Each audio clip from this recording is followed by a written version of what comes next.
Hello, friends, and welcome to Season 7 of the Future Ready Librarians podcast series, Leading from the Library. This is a podcast for all librarians wherever you are in your journey. It is filled with amazing guests, important topics, and engaging conversations that will inspire, engage, and support all of us as future ready librarians. I am your host, Shannon McClintock Miller. I am the district teacher librarian at Van Meter Community School in Van Meter, Iowa, and serve as the Future Ready Librarians Leader. I have the pleasure of working within my library and school community and also with others around the country and world through Future Ready Librarian events, conferences, consulting, writing, and more. I am honored to bring these voices and the work of others to our podcast and to all of you. Well, today I am so excited to welcome my friend Ken to the show. And I don't know when we met. I was trying to think about this today, but it's been a while ago now. We met at a conference. I'm sure Ken will probably remember better than I do. The New Jersey conference. New Jersey. Mm-hmm. And I was a presenter and we were so excited to meet each other. And the cool thing about having Ken as a guest today is I'm sure that all of you have heard of KEVA Planks. And not only does they do so many cool things with KEVA Planks and all of the ideas that you can use within your library, but also Ken is just a very good thought leader when it comes to our kids and what we can do in libraries and in education and even in our homes with children. And so that was one reason too that I was very excited when he said that he would be a guest on our podcast today. And so we're just going to start, just so you guys, if you haven't met Ken before at a conference or something, you can know his background and get to know him a little bit. I'm just going to have you introduce yourself, Ken. Okay. Well, I am a toy inventor. That's what I love doing the most. I founded the KEVA Planks company years ago. And I'm also a former veterinarian. Some people don't know that. Eventually I found that a lot of people could be veterinarians, but nobody was doing what we were doing with KEVA Planks. So I don't do veterinary work anymore. I'm full-time with this. My favorite thing to do is think of ways to use KEVA Planks to enhance people's lives, either at home with creativity, fostering conversation between grandparents and grandchildren, or people who are visiting the home, and in schools, finding ways to help teachers make their subjects more hands-on, more physical. It's a non-digital way to learn. And so I really enjoy the challenge of taking almost any topic that a teacher or librarian may be wanting to teach and finding hands-on fun ways of doing that. So that's sort of what I like to do. I know. Recently I wrote Ken and I had a question about a school that I do some work with in Long Island. We were kind of brainstorming ideas for centers that they were using with different countries.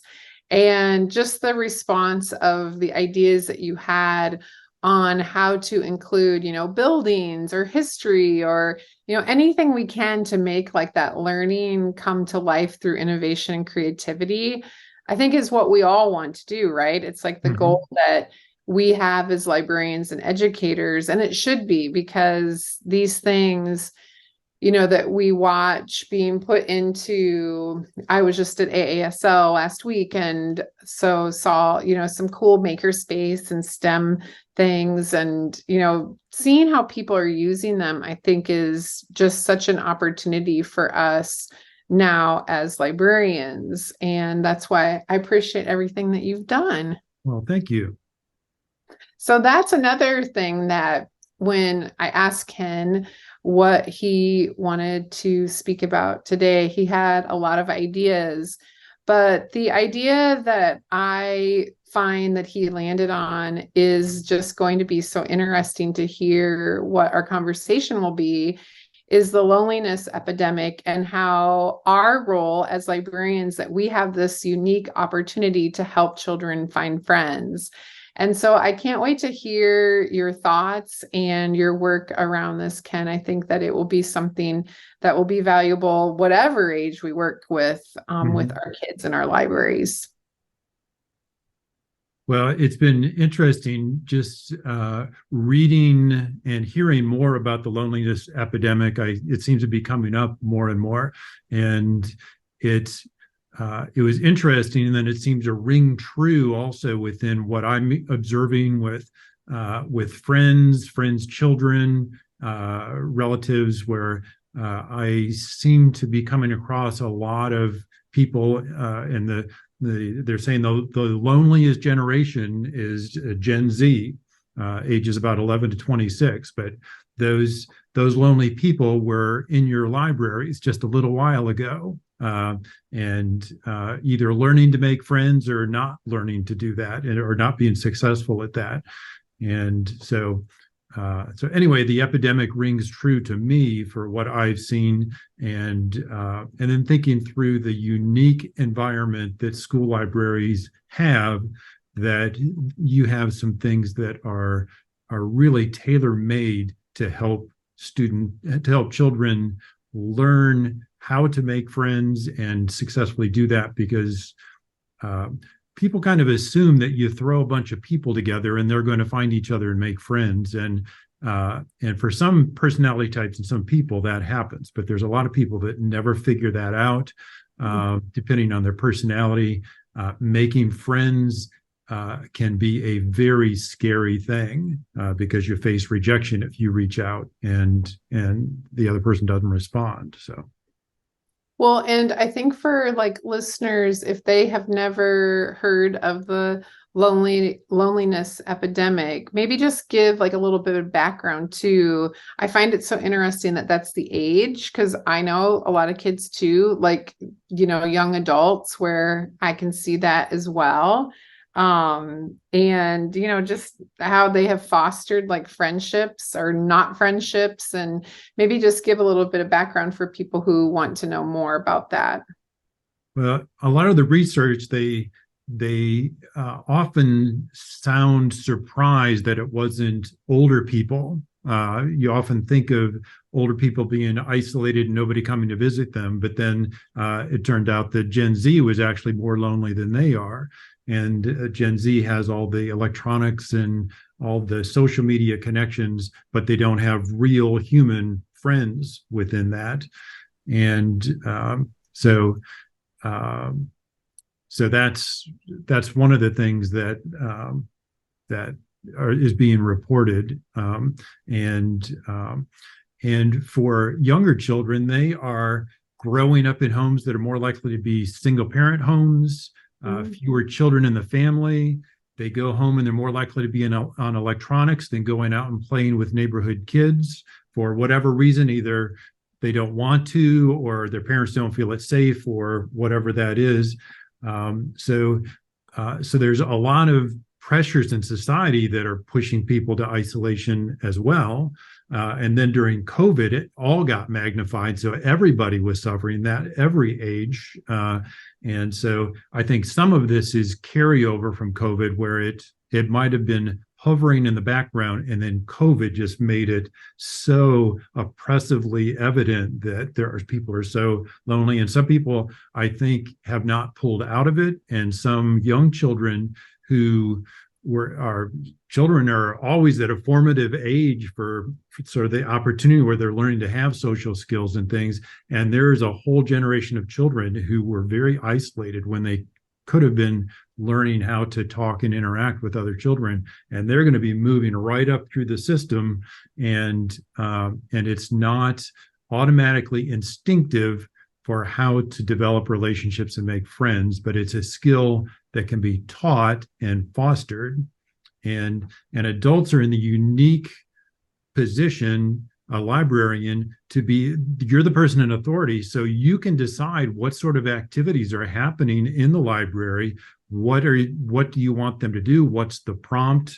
You set the environment, you set the activity. The children are basically at the mercy of the adults who are deciding what's going to happen. You try to give them agency and decide, but ultimately the teacher librarian is basically in charge of what's going to happen in that library. So there's things you can do that can help them make those friends, or it can keep them in a state of isolation if they come in and they're doing all these isolated things. So I know that's one thing that I think about. I was looking in our library now. I don't have a fixed library time in our library, but in our library, we have our STEAM teacher who's teaching, the fixed classes and having the kids come in. And I love seeing them come in because of those interactions and the way that she has it set up and the opportunities for kids, not only to be creative, but they're also learning things that might have to do with science, or maybe it's tying into social studies or whatever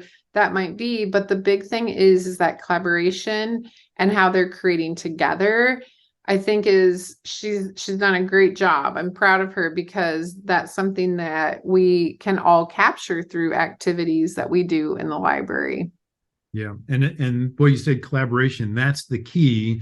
That I like on the Future Ready Librarians framework, that's just one of the slices, but that's the one that this fills so well. You have to have collaborative activities for them to potentially make a new friend, find a new friend, or build some friendship or relationship that they already have. So that's the cog from the framework that is really interesting to me. And all of the physical activities that you're doing with STEAM activities or STEM activities, that's really part of the core of the interaction. If you've got students looking at this screen together or something like that, that's what they do all day with social media and everything. It's physical activity where you're actually doing things with your hands and your bodies and your brains and other people. That's the magic formula that you need in order to break down those barriers for them to get used to talking to each other and being comfortable with that and sharing ideas. And so the things that you described are right on the road to that's the key things to starting to make the friendships. And then there's other little things that person is very likely already doing, but anyone can do that can maybe take it one step further, that makes it just a little bit easier for students to maybe start to meet somebody and talk with them and discover this is a person that I never paid any attention to at the school or in my classroom before, but now I know them just a little bit, and maybe they'll talk to each other outside of that activity. And that's what I'm hoping to foster with some of these ideas. Yeah, I think that's the neat thing about I think about like the little cards like that, like we've used those a lot with the KEVA Planks, and we put the kids together in groups and even tied in like, reading or books or whatever it might be. I remember one time we did one and we got them into groups and they had to build a house for Gingerbread Man. And we read a book about Gingerbread Man and he like escaped from the school or something. And just seeing like, number one, how excited the kids are because they get to do something super fun, but then working together to, make like that goal happen is something that is, we can all do that. Those are opportunities that we can give them. And so that's why, I love the things that you talk about, but also how other people, like today, she had them using like the Bloxels game without like the iPad. Like they were just like building, with the pixels. And I was like, that's perfect. Like, it doesn't always have to use, that technology. Right. And just an activity like that, one of the things that's really helpful is doing things that are very simple and intuitive so that anybody can do that, arranging the pixels however they're doing that. So it's not intimidating. And so if you're working together with somebody else, especially if it's somebody that you never knew before, to do something where you both feel relatively competent and there you can't really do it wrong. So there's creativity and innovation going, but you're not intimidated. Your mind's in a relaxed state while you're doing this thing where you're not going to embarrass yourself arranging pixels or however you're doing that. And one thing that I've started to shift a little bit is that I often advocate for letting students have the agency of picking their group and how they might want to do that. But one of the things that you can do, I mean, you can do any variety of these things when you're doing activities, but if you sometimes assign them to a group, either randomly or strategically, if you thought of that ahead of time, then that's what allows them to maybe start to interact with somebody that they don't normally do. It's very fun. All of us prefer to work with our friends, and that's the easiest. As adults, that's what we would choose if given the option. But if someone tells us at a conference, you should sit at a table with people that you don't know, we do that because they tell us. But if they didn't tell us that, we'd go sit with the people we know. That just humanly, that's what we do. So if the teacher librarian decides, even though we've always done it this way before, today I've assigned you in groups and I want you three over here and you three over here, and then you mix things up and then you give them an activity like you just suggested, and suddenly they're talking to somebody that they've never talked to before. I love that. I know I find that most teachers do that. They pick their groups because they want them to be, they want maybe there's like a stronger personality, or there's somebody that maybe is just extra kind to people that are new, or, whatever it might be, I think is a really great thing. And that leads me also to just think about like what we can do as librarians to help our teachers with these concepts like this, that doesn't have to happen just in the library, that we have a great opportunity. And that's where collaboration comes in, with us being, that person, that instructional person that's also helping our teachers understand that. And when we started using technology and started like being really innovative at Van Meter, a big part of my job was just that, like coaching them, like it's okay for things to be crazy. It's okay for them to have choice. Like,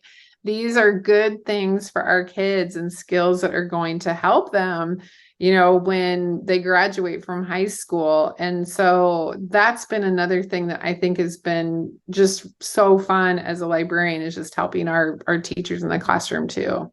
Yeah.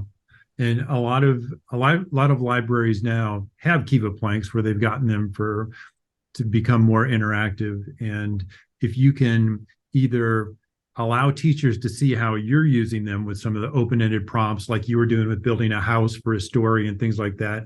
A lot of those things, if you're a busy person, you don't think of those things. You think of building towers and other things like that. But the idea that you could build a story with the blocks, that's something that librarians think about because you're into stories. And so if a teacher is down and they observe some of that, then they can start to realize how easy that would be to do in their classroom. And a lot of libraries now have KEVA Planks where they can check them out, so they can take them to the room and do those things. So that's what we have. Yeah.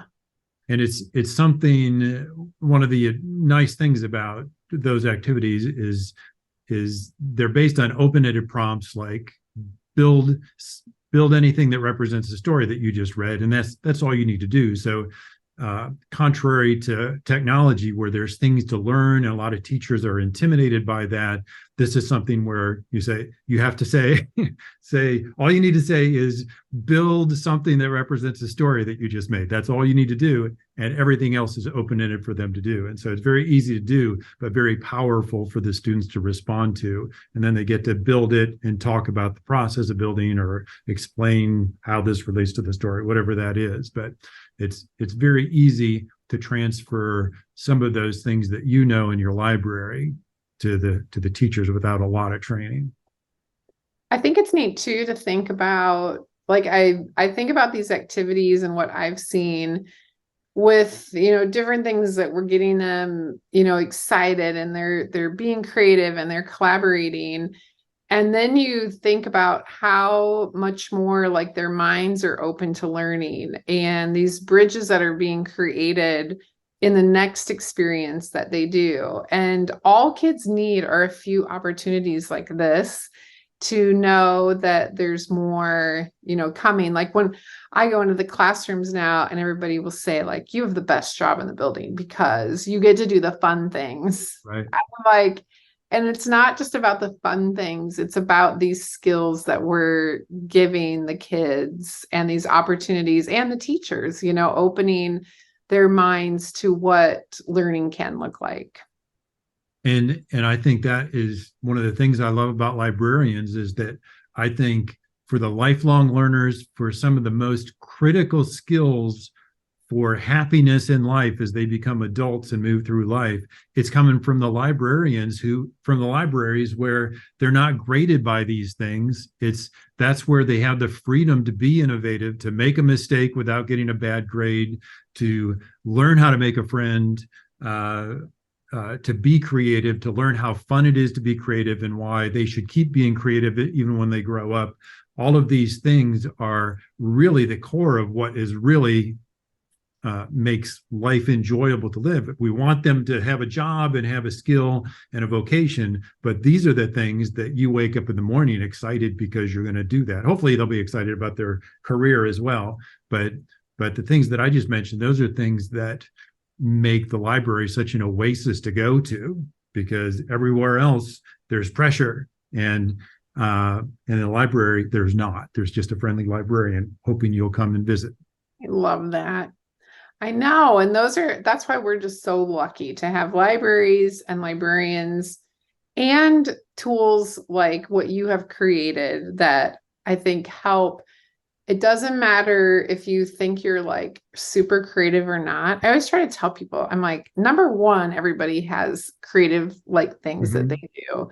And the thing though that we can do, I think, with something like KEVA Planks is that there are so many different ways and open-ended ways to use them that it doesn't matter what you're teaching or what you're passionate about or what your topic might be.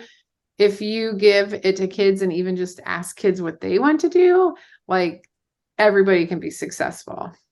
Right. And that's what we talk about, trying to help scientific-minded people to think more creatively and creative people to think more scientifically. Because anytime you go to build anything, if you're building that house that you were talking about earlier about the story, you have to envision the story part of it, but you also have to do the engineering for how you can build that house. And that might be a really simple little house that really doesn't require too much thought, but you can also build very elaborate houses that take, with KEVA Planks, you can build very, very complex things. So everybody can build at their own skill level.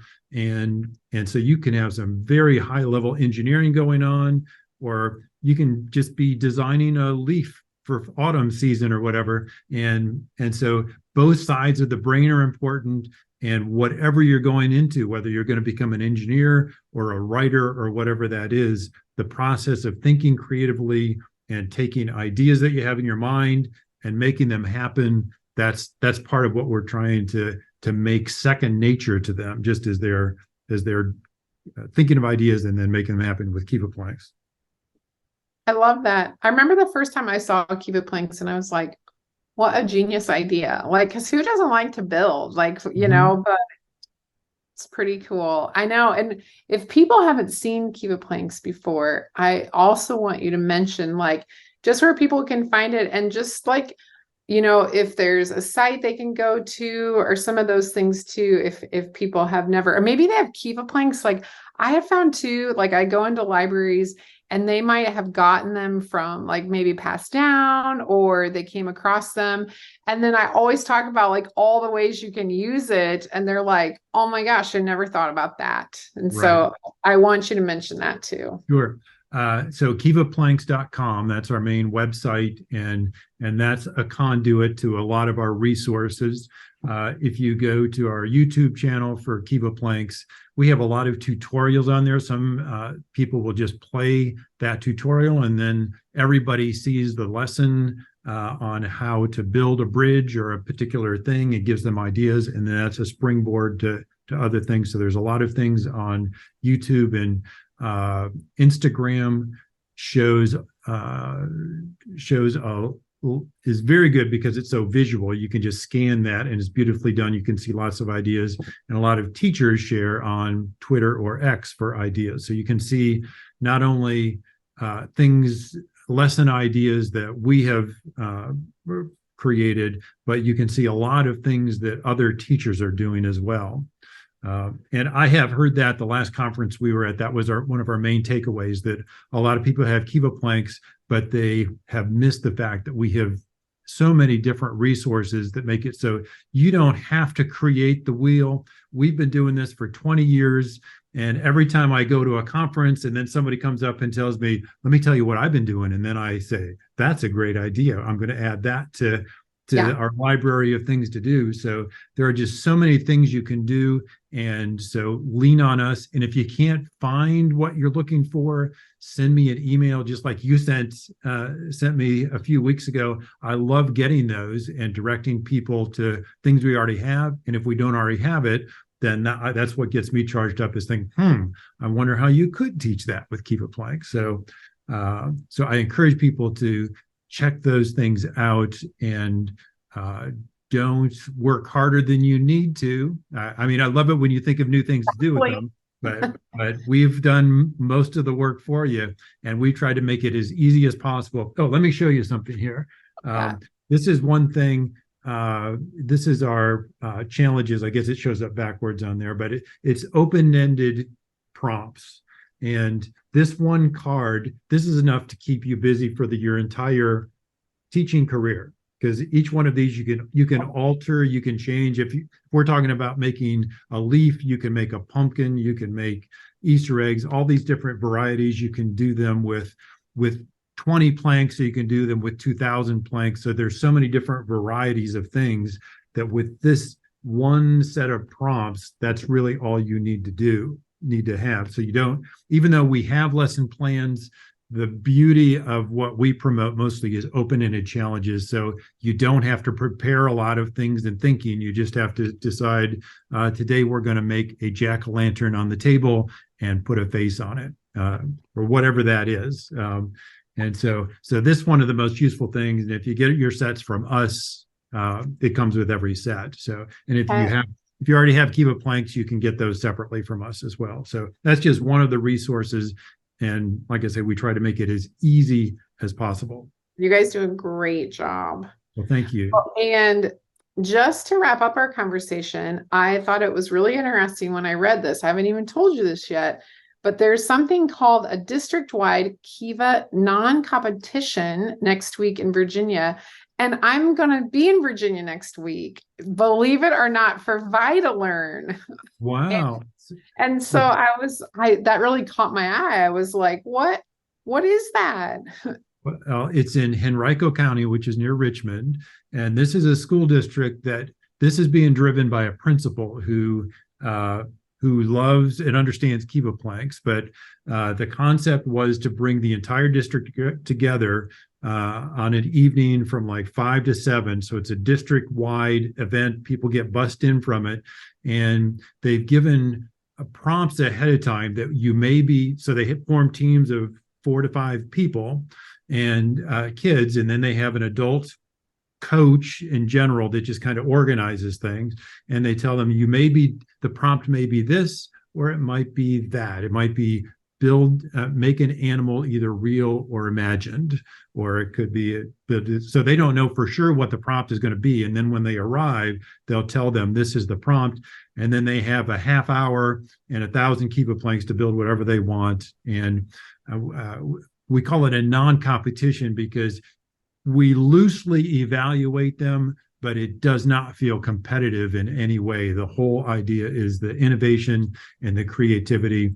And so, and we have some speed building contests and things like that. How high can you build in 1 minute? But we did this last year, and there were so many stories of teachers telling us that they had students who were struggling, suicidal students who speak English is their second language. And for the first time, they felt like they were part of a team and they could do this, because so many of the competitions are for really the high driving, high level people. And for people who are very creative and can build cool stuff, we don't really have a place for them to shine. And even if you're not a great builder, we're not grading you or anything. We want you to get together and learn to build with your little team. And so the things that had happened before that night, as these groups of 4 to 5 kids would get together and start to feel successful, I can do this, and I can't wait to go there and see what happens. So it was just delightful last year. One of the highlights of our just being in the block business, and so we were delighted that they're doing it again, and there's just so much energy. If you've ever been to a DEI competition or that's what I thought of. Lego league, that sort of thing, it has that kind of excitement, but there's no stress because we're just barely evaluating them. Mostly we're going around and admiring what everybody builds. That's sort of what the whole the feel is. So we're excited. That's coming up next week. So if you can come, that would be fantastic. I can give you more details on that. I saw that and I was like, oh, that sounds like so much fun. Well, you got to make sure that you share that because that is really cool. But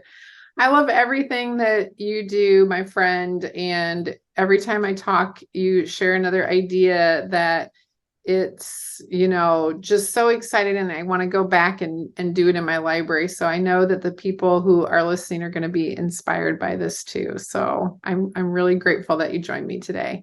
Well, thank you. I feel the same way every time I'm in one of your sessions. So, it's been a delight to be here. Yes. And I hope I see you really soon. So thank you so much. You're welcome.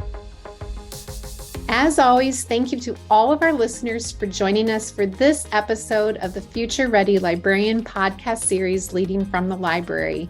And a very special thank you to our sponsors, Follett. You make a difference in our libraries, schools, and within our lives and that of our students every day. We appreciate everything you do. I hope you can take what you learned in today's podcast and put it to use within your practice as a future-ready librarian. If I can support you in any way, please feel free to reach out to me on Twitter or Instagram at Shannon M. Miller or to my email at shannonmcclintockmiller@gmail.com. I am always happy to help. Until next time, friends, keep finding ways to lead within and from your library.